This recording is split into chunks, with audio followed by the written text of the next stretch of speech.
Praise God, nagsuhan tupakpakan ng atuang Tesori Group for their angelic voice sa ilahang special number. That was a classic song by mga ansyano, mga Kristohanon, that there's no mountain too big that God cannot move it. There's no sorrow too deep that God cannot solve it. So, minsan may soon, in the eyes of God, nothing is impossible. This morning, I would like to share to you the Word of God entitled, Short Yapon Mura o Culmination about Pride. The last time, I talked to you that pride can destroy your family. But this morning, I would like to share to you that pride can cause or can destroy your ministry. Everybody say, pride can destroy your ministry. In 2 Timothy chapter 2, verse 14 to 20, ato nakitaan yan ni ang mabutang nag-emphasize ni Paul. First and foremost, it's read all together. Keep reminding God's people of these things. Warn them before God against quarreling about words. It is no value and only ruin those who listen. Stop. Okay, balik siya. Stop tayo. O sa inyo ni Paul din si Bisaya pa, ayaw pa kung baling sa isulti sa mabutang, sumataw, bahin ni ini. Ang panag-away, bahin sa pulong sa Diyos, nag-ingon din ang mga debate, walay value, it's only ruins those who listen. Naiubal yun na ganahamit ko nga mag-debate tabay. Kaya nga naman, ato ni siyang ipmatuod na kami sakto o kanang ireliyon sa'yo. As I preached last Sunday, when Sok challenged me to have debate, yan ng expertise. Pagkaingon ko nga, yes, nindot ka na mo, challenge ko ni mong debate. Well, actually, I read the whole chapter at the whole book ni Father Pisota, former priest, yung istify nga to about Catholicism na nahimong born again. Pari nga na born again. And I myself, nagtubo kong pagka-Katoliko. I know all the kanabitang angles sa Katoliko. And ako nang studyhan in my 8 years in the Bible school. But talking about this one, talking about the Great Commission, I said to Sok, Sir, instead of debating the Word of God, please follow the Great Commission. Tingnan niya, go and preach the Word, debate ang Word. Kung na kay time, kung debate na ko, I urge you, ay mong time, pag-study, to study the principles na mo sa Foursquare, imong gamiton imong time, to spend time to your children, to spend time sa only child nimo, because your child needs your attention. And pila ka months, wa man siya mamati sa pag-ingon, ay ang anak to nasprisuhan. But I myself, I could say, me and my house have decided to serve the Lord at tupakpakan ang Ginoo magsuon. Hallelujah. Nag-ingon din reminding God's people of these things one day before against God's quarreling about words. It is no value and only ruins those who listen. At first, ganahan ko ito ang Ilisoriano. Kaya ingon ko nga blawang kay ipanulti niya. Hindi, dito isa sa mga Iglesia ni Cristo, mga Sabalista, ang niaging mga dagko, mga leaders sa laing masimbahan. As time goes by, magdala silang mga supporters nila. Napaingon nga, kapag patunayan ko na mali kayo, When to say, kung na ako approve na sayop mo, mo change mo sa inyong religion. O ari mo nako. May igsoon, kung tanaw gini mo diha ang totality sa ilang debate, sakto hina. It only ruins to those who listen. Because naing moments lang life, maninghag na Suryano, buang! Bubo! Nawag ta na ang pagkristohanon na ministros pulong sa Diyos. Allow me to say to you, in 1 Corinthians chapter 13, as Paul said, if I have a gift of prophecy that can fathom all mysteries and knowledge, if I spoke to the angel, but have not love, it is only something good or clanging cymbals. Dito sa may soon, memoryado ni mong tibuok Biblia. From Genesis to Revelation. Tanang scriptures, imuang masulti as your memory verse. Batingon si Paul, isa pag nagtugkan mo ang misteryo, ngalaw na misteryo, but if you have not love, you're just only something good or clanging cymbals. Meaning to say, upon preaching the word of God, hindi paagi by pride. Hello? But humbleness, but gawas humbleness, do it with love. Because when there is love, mong follow na ang humbleness. If there is love, mong follow na ang respect to other religion. If there is love, mong follow na ang kanabitang concern sa isig kaingon. Now, one thing I could say, there is a Muslim, nag-ingon sa dinhi nga, at first, ang among teaching is to kill the infidels. And we are saved. Mean to say, kung na ay makontra na dili mga Muslim, o kinapatyo nila. And they are rewarded by their God. But ang inyong Ginoo is lahit. Kaya naman, nag-ingon ang scriptures, love your enemy.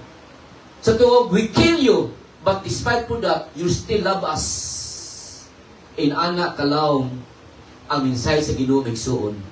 Love your enemy and love your neighbors because your neighbor, it might be, is your enemy. Atong pakpakan ang Ginoo magsuon, to God will go.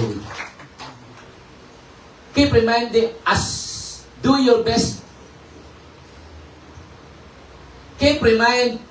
Do your best to present yourself to God as one approved, a worker who does not need to be ashamed and who correctly handles the word of truth.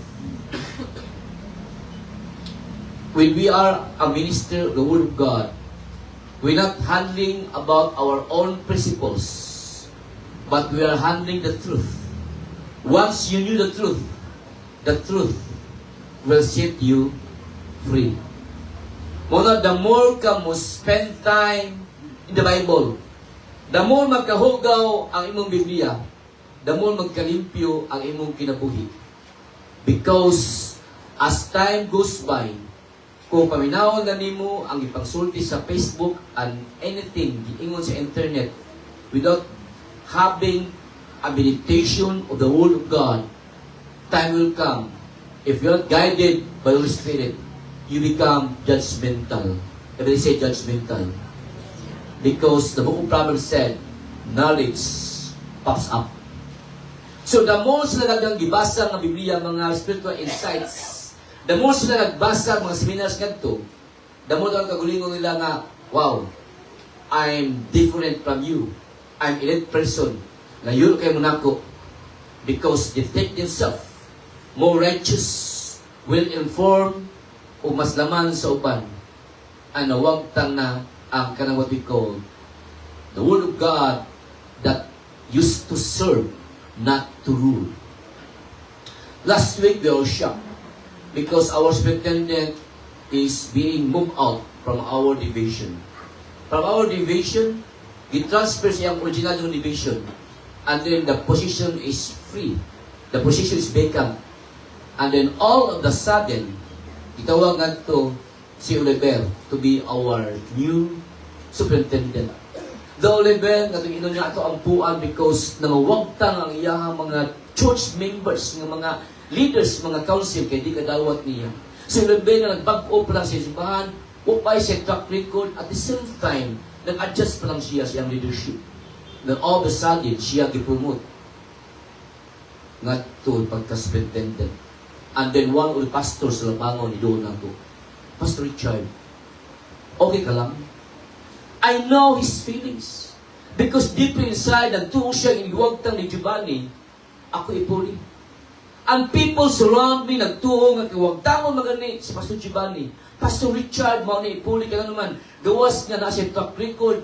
Siya ray pastor sa division nga na reverend. But I said to him, let's give that person a chance. Because I'm not interested. Because as for me and my house, we will serve the Lord. Hello? So ako yung sa manakos prestige. I've been through sa mga awards. I've been through sa mga achievements. But 5 years later, it was kanang nalimtanan. Pero what is important is, ang imong binuhatan, di malimtan sa Ginoo. The more you handle this apron, is a symbolic act.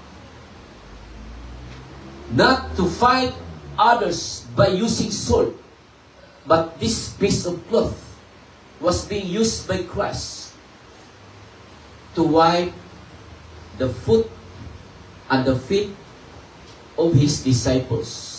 I mean to say, we are called to serve, not to rule. Mga igsoon, sometimes, as human as we are, ganatag posisyon. Pagtanaw sa Ginoo, mga igsoon, ini kamatay na to, upon walking the pearly gates of heaven, Christ said, well done, my good and faithful servant. Dili siya maingon nga, well done, my good and faithful leader, but servant. So the more you humble yourself, the more you are magnified by the Lord their God. Because sometimes when you're at the top, mong saka imong pride, mong saka imong ego, remember the pride, the downfall of Lucifer, still working among leaders today. Kung nakas ubos ng serbisyo sa mga tao, wala ka mas taas. Pero I could say, you are in the right place, in the right time, in the eyes of men, and the eyes of God. At pakpakan ng Ginoo ng Son. Hallelujah. All we can do is this. I called up my generals, the UFM. I called up the pastors. Instead of some weeping, we support Pastor Oliver. And we are there in Taps, a place where Satan said, I will give you all the splendor of this earth. You only worship me. That signifies pride. But I said, look at these people. They need God. That's why we work hand in hand. Because among all the pastors, kita na dyo'y magkasinabot. Kung na yung patay, ako'y mag-sales. Ika'y mabarsamar. And Sharo will take charge. So we are in one accord, in one ministry, serving others. Doon nga ministry, but epektibo kayo in serving others. At mapakpakan ang Ginoo ng Son, to God be glory. Nevertheless, God's sound foundation stands firm. Kinigingon nga stand firm. Kung mature na kasi yung pagtuog, sa tuog dili kay promote, sa wala ka recognize, okay lang. Kaya ano man, God is on your side and you are already satisfied for what you have. Because somehow, position is just temporary. Records can be broken and tribute can be forgotten. But what is important is your name is written in the book of life. Sealed with inscription, the Lord knows those who are His. Nakibawa, Ginoo sa iyang mga katawhan, name by name. At the same time, everyone who confess the name of the Lord must turn away from wickedness. Kung ikaw nangalagad sa Ginoo, imo nang ikalimtan, o imo nang itsapwira, ang gi-offer ni Satan, I will give you all the splendorous earth. You only worship me. Unsa man ang mga special promotion ni Satan. Remember, youth, what I said, the pride, the downfall of every leaders, the envy, the inggit. Ganun naman siya, ganun mo na ako diha. Nga mas kuyaw pa man ko, mas kulipad mo ko niya, mas edukado mo ko niya. Track record shows, mas effective po niya. That's envy, wrath, galit. Ganun, wala may mananghid na mo. Murag, we can control our emotion. Remember what I've said you before, a principle in Harvard, you master your emotion. Because out of anger, you can make a bad decision. Kung gisapot ka, seal your lips, o ayaw himong decision. Kaya nga naman, kung nakasapot, magka-come out ka, bating na decision. And mostly, couples nagbuwag because they make decision when both of them are angry. So, then naglagot ang bana, naglagot ang asawa, lingon sa duha, kaya di pagsabot, may pay magbuwag ta. Sige, buwag! After they have separate ways, ang babae nakamove on, kakugihan man, ang laki nakamove on, kaya nito madawan, pangluoy ay ng anak. Mauna ang anak, balik-adik o mabuntis at the early stage because no one guides them along the way. The home is now broken. Loneliness upon the atmosphere beyonds. There's no one ma-inspired ang bata. Mauna out of desperation, either alcohol, drug addiction, or in early pregnancy. Sloth, katamaran, mauna siya gihimo ni Satan. Ayaw mo trabaho, tulog lang mo. Nagtupad mo, sis. Mata, sis. Greed. Kasakiman. Kaingon ko din nga, daghang kwarta ang Pilipinas. Billions of pesos gihatag sa infrastructure, pero gikurakot lang sa mga kontraktor sa flood control. Billions of pesos in one day. Kaingon ko, many times I wear my hat. Kung ang 1 billion a day gigamit sa itong pamaagi, siguro ang squatter sa Cebu ma-change din mo because for the span of 2 years, 1 billion a day mo'y budget sa flood control. Kung gitarong pa may igsoon, at least diloy ang Pilipinas. That is a greed. Kasakiman. Corruption is an example of greed. Bahala mag-antos mo, at least kami na ay aeroplano. Bahala mag-antos mo, at least kami na condominium. Bahala mag-alisod mo, at least na may jet plane. And that is greediness. And the other one is gluttony.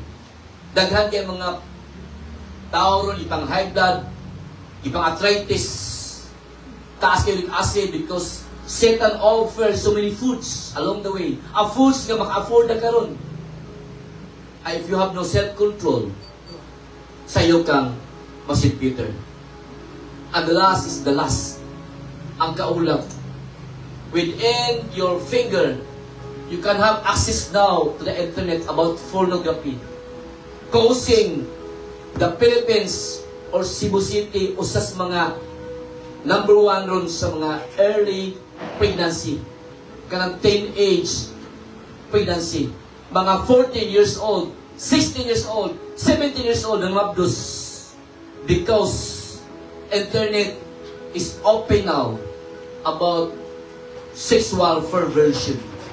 And these 7 things, ang i-offer ni Satan, if you have no self-control, usan tas mga biktima ni ini, atong pakpakan ang ginumig soon, to God be the glory.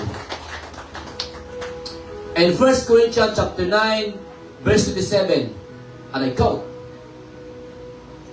Next slide, please. No, I strike a blow to my body and make it my slave so that after I have preached, pag humanat ko wali sa uban, preach to others, I myself will not be disqualified for the prize. Mean to say me, so it's a commitment by Paul. Nag-ingon siya ni, gibanso ko, pag siguro nga dili ako patakag sumbag. And 17, nag-ingon siya, gibanso kini, o gipantol ko kini, aron nga dili ako isalikway, kuman ako maawag sa uban, pag-apel sa bangga.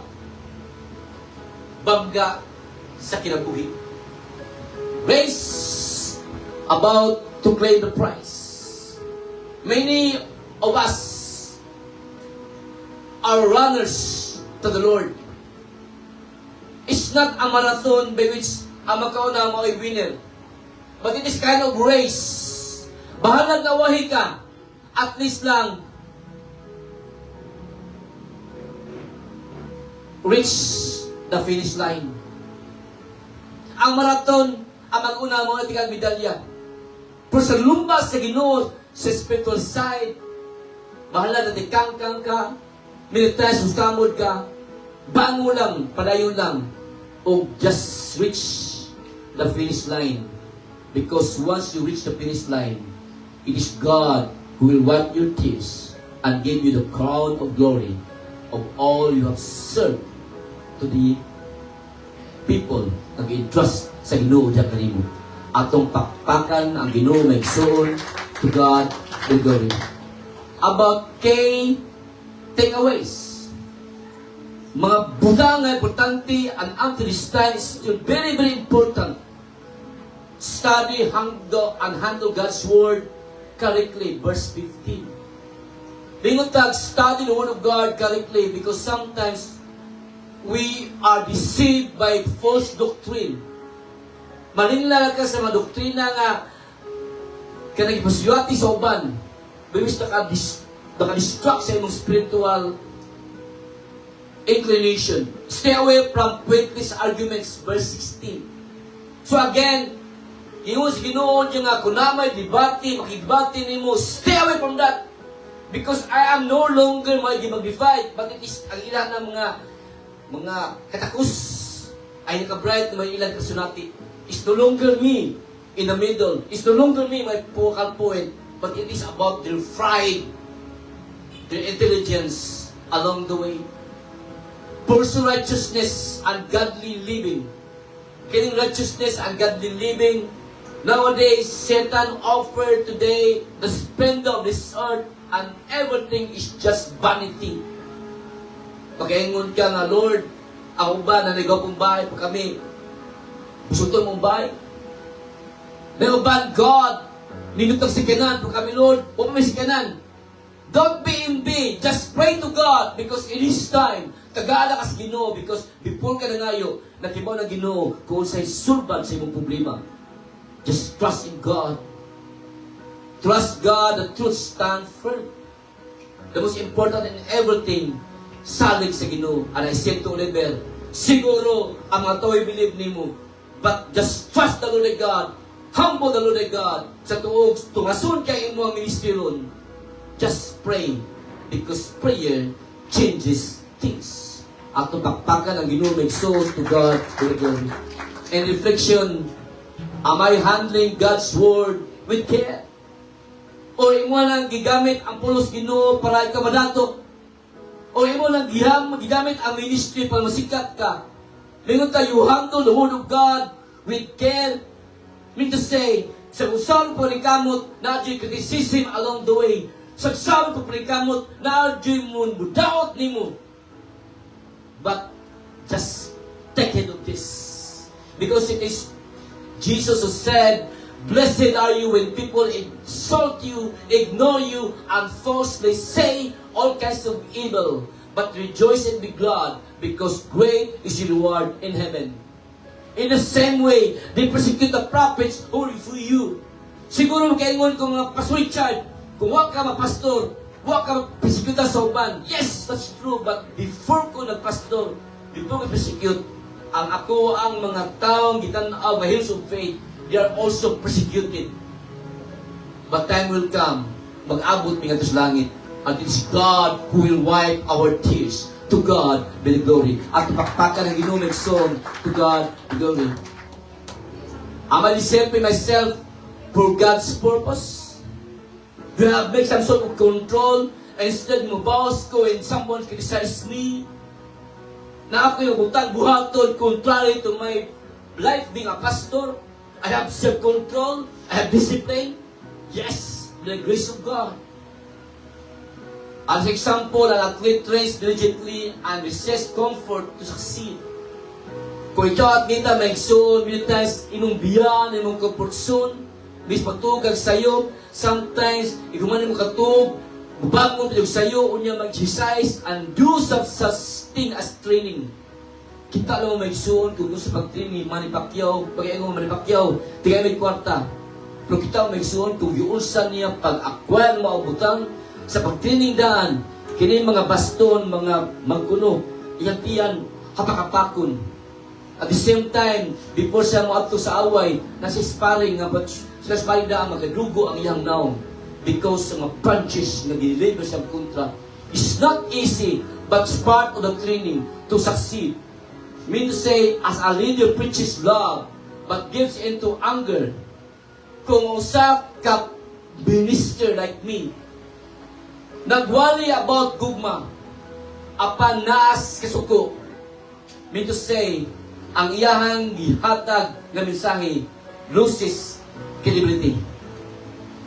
If I speak about love, pero wala ko siya gi-apply in my personal life, it is nothing. That's why I said to Sok, you are will verse. You're just like a Pharisee. Nakibaw kung sa ipaingon sa scriptures. But what is important is this. It's not about what you preach, but pag kinabuhi kung unsay mo ang giwali. Do your work. Mean to say, walk your talk. It should be kung unsay resulti. Imo sa i-apply sa imong kinabuhi. As I'm going to end, there is a drama long time ago. Tayo sila nga, kay ikaw wala na may bilin ng kalimutan na. Kini maong armas, may muhunos sa mong kinabuhi.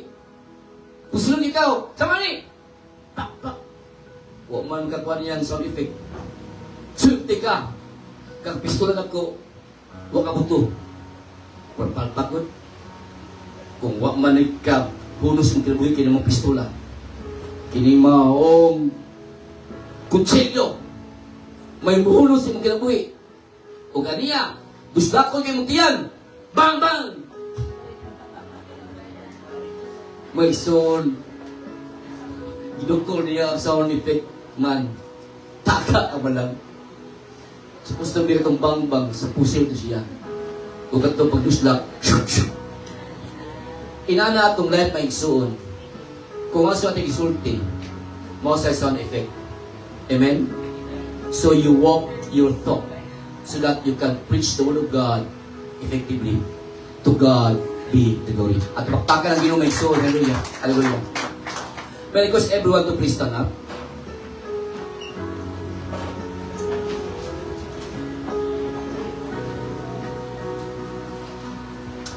Then may request the praise and worship team to gather here to sing this worship song. The UFM that I used to gather as support the Pastor Oliver as their shield. Because nowadays, Gideon's principle still effective today. Talking about Gideon, Gideon is the poorest person in the family. And their clan is the smallest clan of 12 tribes of Israel. Mean to say, ang mga tao what you believe ni Gideon. But when God is on your side, from insecure person, you become now a victorious person, just like Gideon.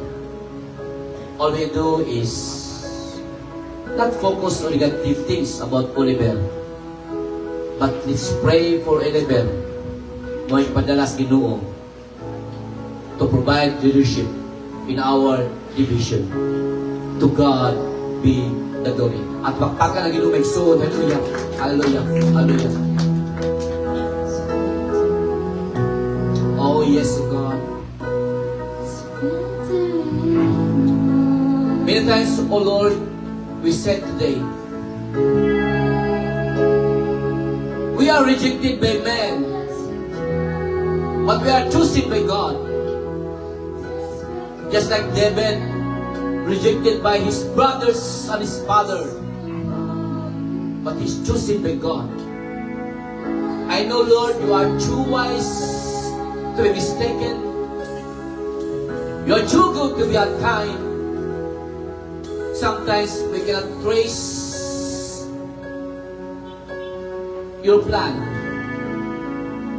but we always trust your heart. Because I said, your plan always end up a happy ending. Siguro, Lord, ang pagbiyan ng kilimutan natin yung happy ending, namin sakit, namin sasya, or any cause.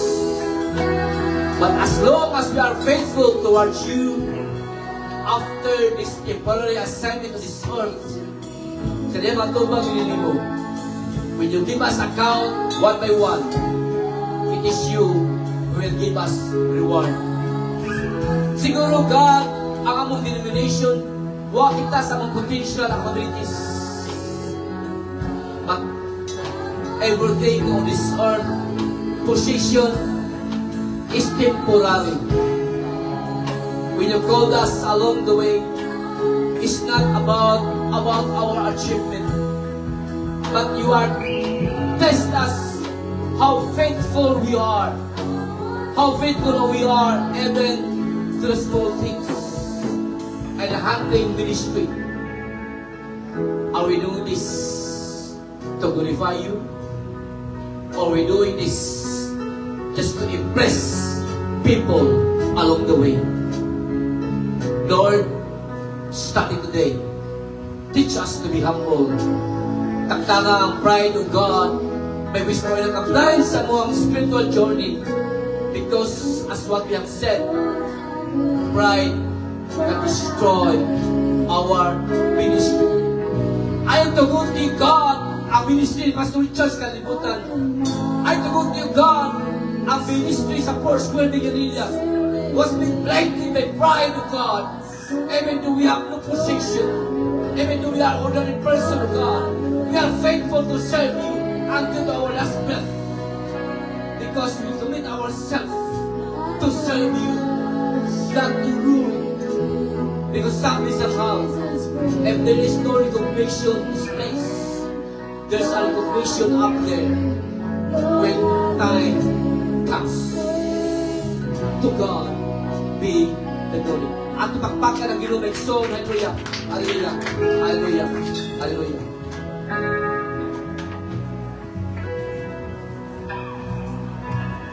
At this juncture, I may request na ito ang mga deaconesses